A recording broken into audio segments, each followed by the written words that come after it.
Assalamualaikum warahmatullahi wabarakatuh. Waalaikumsalam warahmatullahi wabarakatuh. Bismillahirrahmanirrahim. Alhamdulillahil nikmati tatimmus sholihat wa bi dzikri sulaha idza tanazzalu rahmat wal barakat. Wassalatu wassalamu ala sayyidi sadat sayyidina maulana Muhammadin qutbil qadat wa ala alihi wa ashabihi alanjumi zahirat amma ba'du. Allahumma sholli ala ruhi sayyidina Muhammadin fil arwah wa ala jasadi fil ajsad wa ala qabri fil qubur wa ala alihi washabihi wasallim. Rabbi shrah li sadri wa yassir li amri wa hlul 'uqdatam min lisani yafqahu qawli. Rabbi zidni ilma warzuqni fahma. Allahumma aftah alaina futuhal arifin waj'al khalisatan liwajhikal karim. Allahumma rizukna fahman nabiyyin wa ilhamal malaikatil muqarrabin. Allahumma nawwir qulubana binuri hidayatika kama nawwaratal arda binuri syamsika. Rabbana anfa'na bima 'allamtana rabbi 'allimna alladhi yanfa'una rabbi faqina wa faqih ahlana wa qarabati lana fi dinina. Allahumma sholli ala sayyidina Muhammadin tibil qulub wa dawaiha wa afiyatil abdan wa shifaiha wa nuril absar wa diyaiha wa kutil arwah wa ghidaiha wa ala alihi wasallim. Allahumma sholli ala sayyidina Muhammadin wa ala ali sayyidina Muhammad madanil judi wal karam ba'il ilmi wal hilmi wal hikami wa barik wa sallim walhamdulillahi rabbil alamin. Alhamdulillah, di malam hari ini Al-Fakir akan membacakan kitab Al-Faidul Mukhtarah Fawaidul Ju' yang menerangkan tentang faedah daripada lapar. Semoga ilmu yang kita baca ini bermanfaat fiddin dunya wal akhirah bagi yang mengikuti pengajian ini. Ala hadinat wa ala kunyatin sholihah wa ala kulli man wasalahu sholih wa ala kulli niyati jami' awliyaina wa ulama'ina al-madhkur asma' bihadal kitab wa nakhususan bi Zaid bin Ibrahim bin Smith bi Ali bin Hasan Baharun Sahibul Mukhtar min kalamil akhyar wa sahibul bustanil arifin bi Ahmad bin Sumaid sahibu jawharatul lu'lu'ah sahibi Ihya Ulumuddin Muhammad Al-Ghazali bi Abdullah bin Alwi Al-Haddad bi Abu Asy'arani Ahmad Al-Qushairi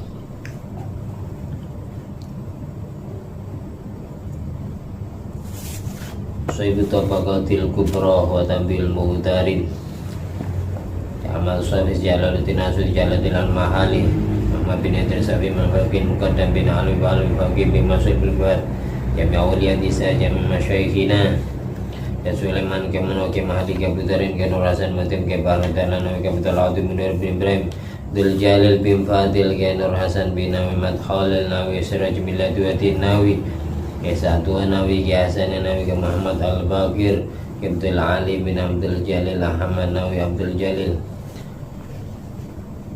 Umar bin Hafidh Nabi bin Yahya Imam Al-Mahdi Mantar Rasuli Mawfuri Mazwaim Durat bin Majma'in wa jami' walidaina jami' abaina wa umatina masyaihina azwajina wa dhurriyyatina wa auladina wa talamidina wa ra'iyatina astuqaina wa qarabatina wa ikhwatina wa ahlina wa tamina min ummati Muhammadin sallallahu alaihi wasallam muslimat wal mu'minin wal mu'minat aina man kana masyariqil ardi lama gharibi al ahya min ambat maghfir marhamu ma'afi ma'fu anhum syai'ul lana wa lahumul fatihah. A'udzu billahi minasyaitonir rajim. Bismillahirrahmanirrahim. Alhamdulillahirabbil alamin arrahmanir rahim maliki yaumiddin. Iyyaka na'budu wa iyyaka nasta'in ihdinas siratal mustaqim siratal ladzina an'amta 'alaihim ghairil maghdubi 'alaihim waladdallin. Amin. Bismillahirrahmanirrahim. Fawaidul Ju', beberapa faedah yang berkaitan dengan lapar. Min kalami Bishr Al-Hafi, di antara makalah daripada Imam Bishr Al-Hafi. Al-Ju' yusaffil fuada wa yurisul ilmat daqiqah. Disebutkan dalam kitab Al-Mukhtar min Kalamil Akhyar Sahifah 144. Al-Ju', lapar, yusaffil fuada, dapat membeningkan hati nurani. Hati yang kotor gara-gara lapar menjadi jernih, menjadi bening. Wa yurisul ilmat daqiqah, dan dapat mewariskan ilmu yang lembut yang jarang diketahui oleh seseorang. Orang itu kalau perutnya lapar, pikirannya jernih, hatinya jernih, ilmu gampang masuk, dan mikirnya juga jernih karena bercahaya hatinya. Orang yang perutnya kenyang, yang jelas hatinya itu ada kotor-kotornya, jadi tidak mendapatkan ilmu dakik, ilmu yang lembut, katanya Imam Bishr Al-Hafi. Ruwiya diriwayatkan juga an ba'dil atiba, dari sebagian para dokter yang ahli, annau qila lahu, sebagian dokter itu ada yang ditanyai tentang ilmu kedokteran. Disebutkan dalam kitab Bustanul Arifin halaman 217, hal tajidu tibba fi kitabillah, wahai dokter, apakah engkau menemukan ilmu pengobatan, ilmu kedokteran yang tercantum di dalam kitabnya Allah? Apakah di dalam Al-Quran yang Allah turunkan kepada Nabi Muhammad SAW itu ada ilmu kedokterannya? Lalu dokter yang alim itu qala, menjawab, na'am, iya, aku pernah menemukan di dalam ayat Al-Quran ada sebuah ayat yang mengandung ilmu kedokteran, yang mengandung obat dari segala macam penyakit. Beliau melanjutkan, qad jama'allahu ta'ala tibba kullahu fi hadhil ayah wa kulu washrabu wa la tusrifu, surat Al-A'raf ayat 31. Sesungguhnya Allah mengumpulkan semua obat, Allah mengumpulkan semua ilmu medis, Allah mengumpulkan semua ilmu kedokteran di dalam ayat 31 surat Al-A'raf, yaitu yang berbunyi wa kulu washrabu wa la tusrifu. Kulu, makanlah kalian, washrabu, dan minumlah kalian. Makanlah sesukamu, minumlah sesukamu, tapi wala tusrifu, jangan berlebih-lebihan makannya, jangan berlebih-lebihan minumnya. Disebutkan juga di sini qauluhu ta'ala wa kulu washrabu wa la tusrifu, Al-A'raf 31. Ayat ini qala ba'duhum, dikomentari, lau akhadhan nasu bihadil ayah mahtaju ila tabib. Kok seandainya semua manusia yang hidup bisa mengambil saripati dari ayat tersebut, niscaya mereka tidak akan pernah butuh berobat kepada dokter. Orang yang betul-betul mengamalkan ayat wa kulu washrabu wa la tusrifu, mereka tidak akan pernah butuh kepada dokter, mereka tidak akan pernah sakit. Alasannya kenapa? Di anna syiwa manba'u kulli illatin, karena perut kenyang itu menjadi sumber dari segala macam penyakit. Sumbernya segala macam penyakit itu adalah kenyang. Kata-kata wala tusrifu ini, kata Imam Ghazali dalam kitab Ihya, mengandung makna wasat, makna iktisad, makna sederhana, makna tengah-tengah. Makanlah, kenyanglah, tapi jangan sampai kekenyangan. Washrabu, minumlah sesukamu, tapi jangan sampai kelompokkan, jangan sampai kebanyakan. Wala tusrifu, jangan sampai berlebihan. Boleh kita kenyang tapi jangan sampai kekenyangan. Boleh kita lapar tapi jangan sampai kelaparan. Itu maksudnya makna wasat. Makanya di pendapat Imam Ghazali ini didukung oleh Habib Abdullah bin Alwi bin Muhammad Al-Haddad, pengarang Ratibul Haddad, yang menyusun kitab Risalatul Mu'awanah halaman 89. Habib Abdullah bin Alwi Al-Haddad mengatakan, sabilul iktisad fil akli, metode atau cara sederhana di dalam makan adalah antum sikanit to'am wa anta tastahi. Engkau ketika makan, engkau tahan makanan itu dalam keadaan engkau merasa nikmat. Ketika hatimu sudah merasa nikmat, berhentilah makan, katanya Habib Abdullah bin Alwi Al-Haddad. Beliau mengambil saripati daripada ayat kulu washrabu wala tusrifu. Yang dimaksud adalah antum sikanit to'am wa anta tastahi, katanya Habib Abdullah bin Alwi Al-Haddad. Engkau tahan makananmu ketika engkau merasa nikmat. ketika hatimu sudah merasa nikmat dengan makanan yang sudah kau santap, berhentilah makan. Wala tatanawalu hatta tastahihi bi syahwatin shadiqatin. Jangan kau teruskan mengkonsumsi makanan tersebut sampai dirimu merasakan syahwat yang sangat terhadap makanan tersebut. Jadi kalau makan jangan terlalu kenyang, boleh kenyang tapi jangan sampai kekenyangan. Wa alamatu sidqi syahwah, tanda-tanda orang itu sudah syahwat kepada makanan adalah antastahiya kulla ta'am.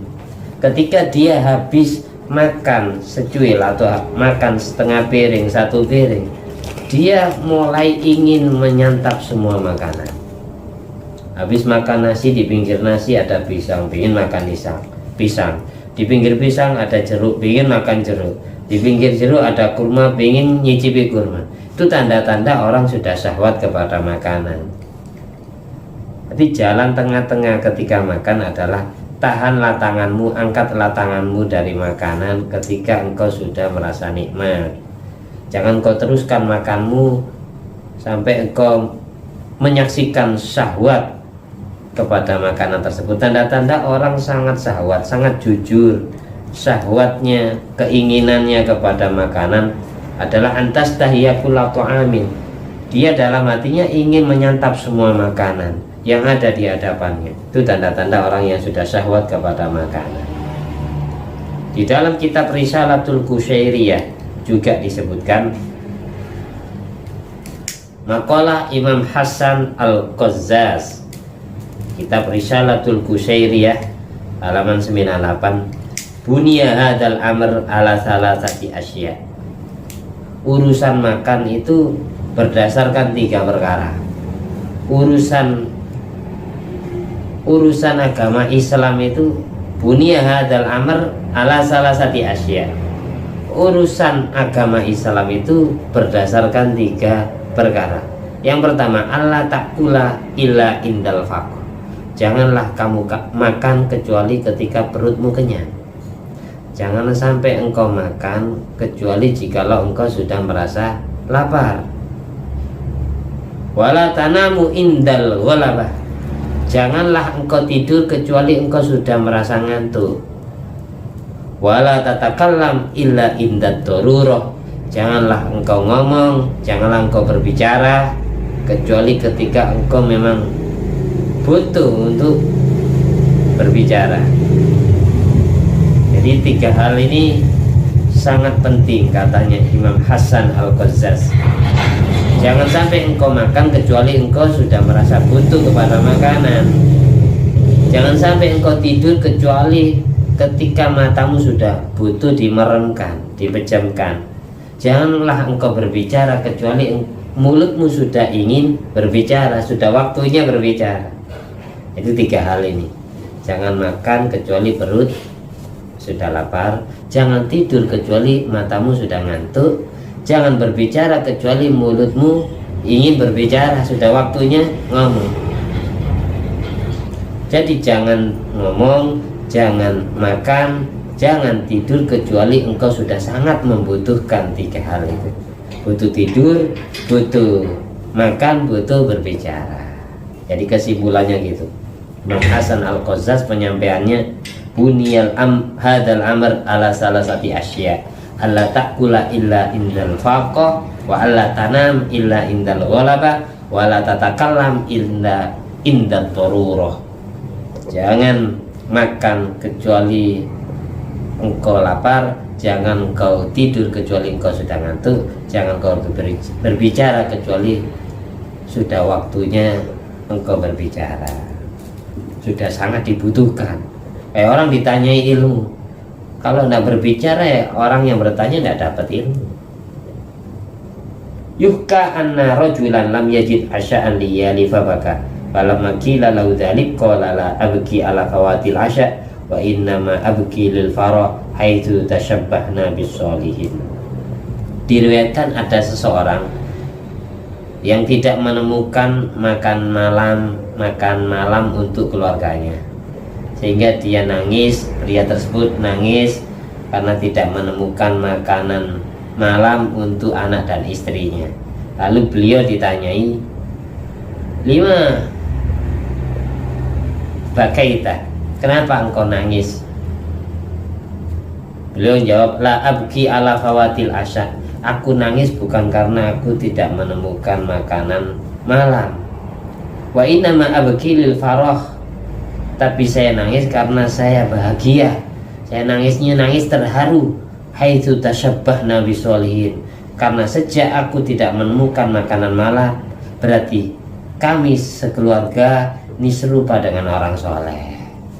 Arti ketika nak menemukan makanan malam, mereka itu merasa mirip dengan orang soleh.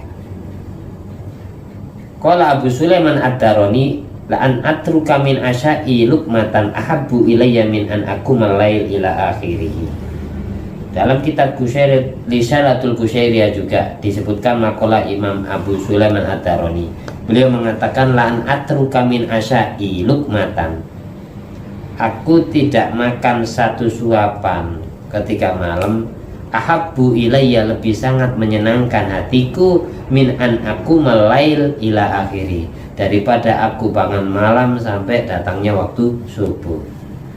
Aku lebih senang tidak makan satu suapan ketika malam daripada aku bangun satu malam suntuk sampai subuh. Lebih senang tidak makan malam daripada sampai subuh. Makanya orang-orang yang punya penyakit yang sering makan malam itu kan banyak. Orang punya penyakit apa? Yang kepala itu pusing, vertigo. Orang kencing manis itu gara-gara setelah bangun tidur langsung makan. Ulama-ulama salaf itu tidak senang makan malam, kecuali dalam keadaan dibutuhkan kayak sahur, karena memperkuat ibadah puasa di siang harinya. Min jumlati hadayal muqawqis lin Nabi sallallahu alaihi wasallam, di antara bagian hadiah yang diberikan oleh Raja Al-Muqawqis kepada Nabi Muhammad sallallahu alaihi wasallam. Raja Al-Muqawqis ini adalah ayah anda daripada istri Nabi bernama Mariatul Qibtiyah. Beliau memberikan hadiah Al-Abdut Tabib, seorang budak yang tapi mahir dalam ilmu kedokteran kepada Nabi. Ada budak yang mahir dalam ilmu kedokteran dihadiahkan oleh Raja Muqawqis kepada Nabi Muhammad SAW. Faqala Nabi SAW, ma maknahu. Lalu Nabi bertanya kepada Raja Muqawqis, apa maksud kamu menghadiahkan aku seorang dokter ini, budak yang ahli dalam ilmu kedokteran ini? Lalu Raja Muqawqis menjawab, la nahtaju ilaih li'annana qaumun la na'kul hatta taju'a wa idza akalna la nashba'a. Aku tidak membutuhkan Al-Abdut Tabib, aku sudah tidak butuh dokter ini lagi wahai Nabi, katanya Raja Muqawqis. Sudah ambil jenengan mah aja. Kenapa kamu sudah tidak butuh dokter? Lalu Raja Muqawqis menjawab, li'annana qaumun la na'kul hatta naju'a wa idza akalna la nashba'a. Karena kami sudah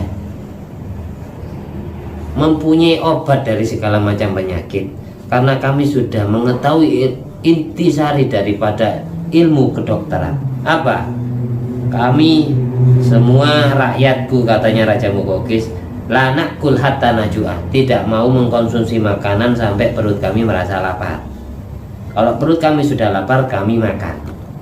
Kalau perut kami masih kenyang atau merasa kenyang, kami tidak mau makan. Wa idza akalna la nasba, dan setiap kami makan tidak pernah kenyang. Itulah obat dari segala macam penyakit. Jadi ambil saja dokter ini untuk orang Islam. Saya sudah tidak butuh, kami semua rakyat saya tidak butuh dokter lagi. Alasannya karena kami sudah mempunyai obat dari segala macam penyakit. Apa yang dimaksud Raja Muqawqis? La nakul hatta naju wa idza akalna la nasba. Obat dari segala macam penyakit adalah ketika kami tidak mau makan sebelum perut kami merasa lapar. Dan kami kalau sudah makan tidak pernah kenyang. Orang yang tidak mau makan kecuali perutnya lapar, dan orang ketika makan tidak pernah kenyang, dia tidak akan punya penyakit. Jadi otomatis sudah mempunyai obat dari segala macam penyakit. Itu maksudnya Raja Muqawqis. Dari semua orang yang penyakitan itu karena sering kenyang, intinya gitu. Semua orang yang penyakitan karena sering kenyang. Jadi kalau ingin punya obat dari segala macam penyakit, kita jangan makan sebelum perut kita lapar. Kita kalau sudah makan jangan sampai kenyang gitu ya. Tidak akan penyakitan.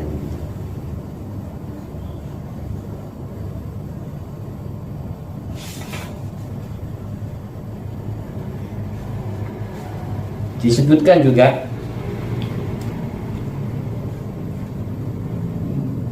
afatus syiba, bahayanya orang kenyang. Wafil hadis, disebutkan dalam sebuah hadis riwayat Imam Turmudi dari hadisnya sahabat Miqdad radhiyallahu an, Imam Qalal al-Iraqi, la tumitul qalba bit-ta'am wasyarab, jangan kau bikin mati hatimu dengan makanan dan minuman. Fa innal qalba kazir'i yamutu idza kathura alaihi al-ma. Tambihul Mu'tarin halaman 130. Disebutkan sebuah hadis riwayat Imam Turmudi dari rentetan sanadnya sahabat Miqdad radhiyallahu an, la tumitul qalba bit-ta'am wasyarab, la tumitul qalba bit-ta'am wasyarab, jangan kau matikan hatimu dengan makanan dan minuman. Fa innal qalba, karena hati itu kazir'i, ibarat tanaman. Yamutu, tanaman itu akan mati idza kathura alaihil ma, ketika tanaman itu kebanyakan air. Hati itu kalau sudah kebanyakan makanan atau kebanyakan minuman, maka hati itu mati, gelap gulita, tidak menerima dinasihati ilmu. Demikian pula petani, kalau terlalu banyak ngasih air kepada tanaman, maka tanaman ini tidak tambah hidup, malah tambah mati. Terlalu banyak. Menyiramnya kan sesekali, pagi disiram, sore disiram, kan gitu. Nah mungkin dari pagi sampai malam disiram terus. Tanaman itu kalau kebanyakan air malah mati, tidak tambah hidup. Hati pun kayak gitu, kalau selalu dibikin kenyang dengan makanan dan minuman, terlalu full, maka hati itu akan mati kayak tanaman. La tumitul qalba bit-ta'am wasyarab, fa innal qalba kazir'i yamutu idza kathura alaihil ma. Disebutkan juga riwayat dari Imam Ali bin Abi Thalib karramallahu wajhahu qala, Sayyidina Ali bin Abi Thalib radhiyallahu an wa karramallahu wajhahu berkata, masyabitu qattu, tidaklah aku kenyang sama sekali, aku tidak pernah kenyang sama sekali, illa asaitu au hamamtu bil maksiyah, tidaklah aku kenyang kecuali aku bermaksiat kepada Allah atau aku ingin bermaksiat. Hati saya punya keinginan maksiat, atau saya terjerumus dalam kemaksiatan gara-gara kalau perut saya kenyang. Kata Sayyidina Ali, aku tidak berani kenyang, karena kalau sudah kenyang aku pasti maksiat kepada Allah, atau aku punya keinginan untuk bermaksiat kepada Allah. Ini makalah Sayyidina Ali disebutkan dalam kitab Al-Manhajus Sawi 556. Masyabitu qattu illa asaitu aw hamamtu bil maksiat, tidaklah aku kenyang kecuali aku bermaksiat atau aku ingin bermaksiat kepada Allah. Jadi maksiat itu terjadi gara-gara perutnya kenyang, kata Sayyidina Ali. Qala Imam Syafi'i rahimahullah ta'ala, Imam Muhammad bin Idris Asy-Syafi'i juga berkomentar, masyabitu mundu sitta asrota sanatan, aku tidak pernah kenyang selama 16 tahun. Ingat, maksudnya makalah-makalah ini bukan berarti kita tidak boleh makan, bukan. Yang tidak boleh itu janganlah makan sebelum perutmu lapar. Kalau sudah makan jangan sampai kekenyangan, intinya gitu. tetap kita makan lah. Kalau tidak makan yang menyiksa diri. Imam Syafi'i tidak pernah kenyang selama 16 tahun. Illa sab'atan tarahtuha min sa'ati, kecuali satu kenyang yang aku buang dari waktuku. Li'anna syiba' yuskilul badan, karena orang yang perutnya kenyang itu dapat memberatkan badannya. Wa yuqassil qalba, dan dapat mengatoskan hatinya, mengeraskan hatinya.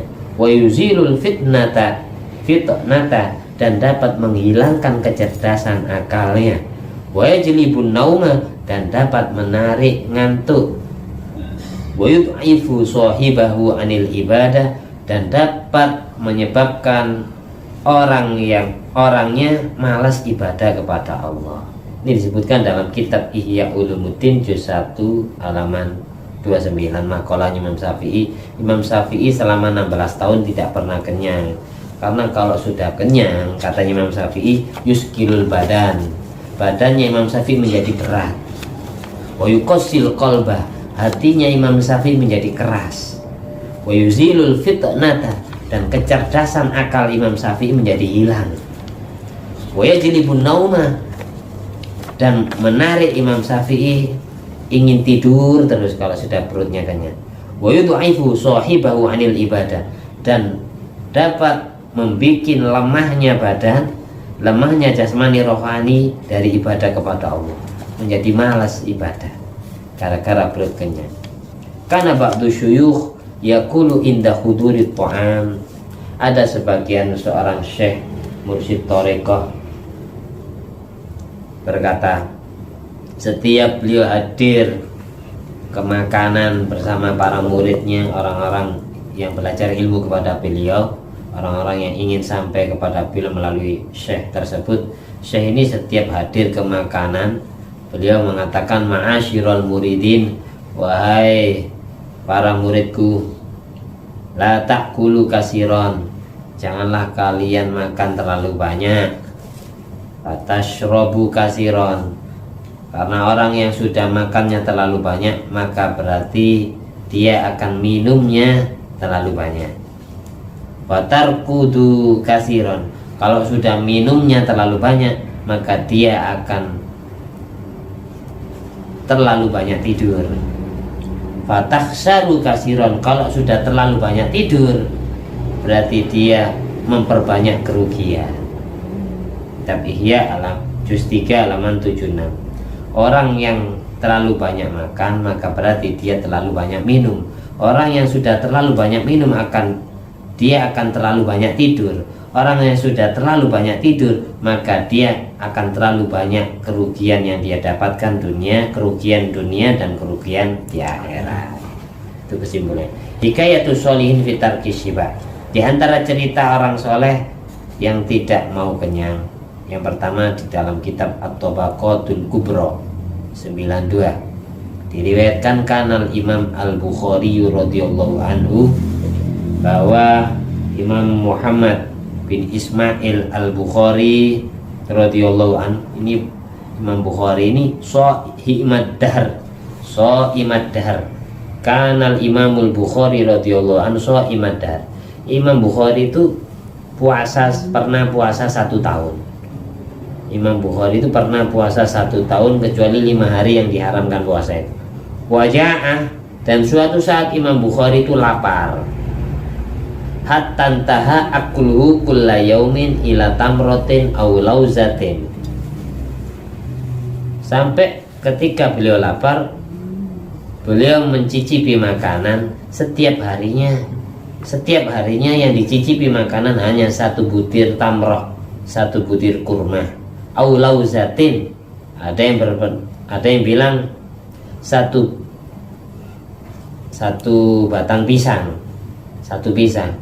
Imam Bukhari itu kalau sudah kan puasa 1 tahun, kalau puasa 1 tahun, setiap beliau perutnya merasa lapar ketika buka atau sahur, yang beliau santap setiap harinya hanya 1 butir kurma, kadang 1 pisang, 1 buah pisang.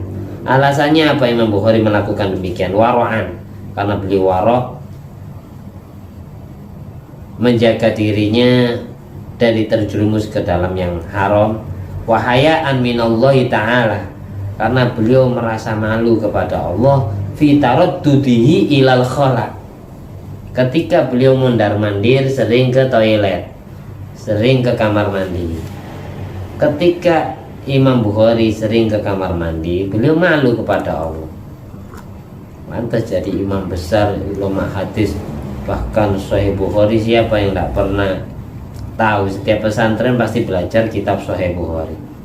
Imam Bukhari tirakatnya kayak gitu, puasa, mempuasai dirinya selama 1 tahun, dan setiap lapar yang dicicipi hanya 1 butir kurma dan 1 buah pisang. Alasannya karena warok dan karena malu kepada Allah ketika beliau taraddud ilal khala, mondar-mandir ke jeding, mondar-mandir ke toilet, ke WC. Karena Sayyidi Ali Al-Khawas rahimallahu ta'ala idza akala la yujawizu tis'a luqamin wa yaqulu qala Rasulullah sallallahu alaihi wasallam hasbu bani adama luqaimatun yuqimna sulbahu wal luqaimat minas salas ila tis'i. Intahat Tambihul Mughtarin halaman 50. Di dalam kitab Tambihul Mughtarin disebutkan cerita Imam Sayyidi Ali Al-Khawas. Imam Sayyidi Ali Al-Khawas rahimahullah ta'ala, beliau idza akala, ketika beliau makan, la yujawizu tis'a luqamin, tidak pernah melewati 9 suapan. 90-an katanya orang Jawa. Sayyidi Ali Al-Khawas kalau makan tidak pernah lebih 9 suapan. 1, 2, 3, 4, 5, 6, 7, 8, 9. Imam Ali Al-Khawas kalau tirakat, beliau setiap makannya tidak pernah lewat dari 9 suapan. Dan beliau mengatakan, apa dalilnya beliau? Dasarnya Sayyid Ali Al-Khawas kalau makan tidak pernah lewat dari 9 suapan. Beliau membaca hadis qala Rasulullah SAW, karena Rasulullah SAW bersabda, hasabu bani Adam, cukup bagi anak cucu Adam, cukup bagi manusia, luqaimatun, beberapa suapan, yuqimna sulbahu, yang bikin yang membikin tegaknya tulang rusuknya, yang membikin tegaknya tulang punggungnya. Hadis riwayat Imam Turmudi. Hasbu bani Adam luqaimatun yuqimna sulbahu, cukup bagi manusia ketika makan adalah luqaimatun, beberapa suapan, yuqimna sulbahu, yang bisa menegakkan tulang rusuk punggungnya. Imam Ali Al-Khawas mengomentari hadis tersebut. Wal luqaimat, sabdanya Nabi adalah luqaimat, bukan luqamun. Nabi bilang luqaimat, beberapa suapan. Nabi tidak bilang luqamun, beberapa suapan. Jadi bahasa Arab luqamun dengan luqaimatun itu beda. Ketika sabdanya Nabi luqaimatun, yang dimaksud adalah minat salas ila tis'i, dari 3 suapan sampai 9 suapan. Berbeda ketika Nabi dawuhnya luqamun yuqimna sulbahu, berarti boleh beberapa suapan. Tapi dawuhnya Nabi, sabdanya Nabi adalah luqaimatun, ditasghir, diikutkan wazan fu'ailun, fu'ailatun. Luqaimatun, berarti yang dimaksud adalah dari hitungan 3 sampai 9, 3 suapan sampai 9 suapan. Oleh karena itu Sayyidi Ali Al-Khawas karena mengamalkan hadis ini tidak berani ketika makan lebih dari 3 suapan. Idza akala la yujawizu tis'a luqamin, karena sabdanya Nabi Muhammad SAW, hasbu bani Adam luqaimatun yuqimna sulbahu. Qala al-Iraqi akhrajahu Tirmidzi min hadisil Miqdad radhiyallahu anhu. Dan apa yang saya sampaikan ini bermanfaat di dunia wal akhirah. Amin. Al-Fatihah. A'udzubillahi minasyaitonirrajim. Bismillahirrahmanirrahim. Alhamdulillahirabbil alamin arrahmanir rahim maliki yaumiddin. Iyyaka na'budu wa iyyaka nasta'in ihdinas siratal mustaqim siratal ladzina an'amta 'alaihim ghairil maghdubi 'alaihim waladdallin. Amin.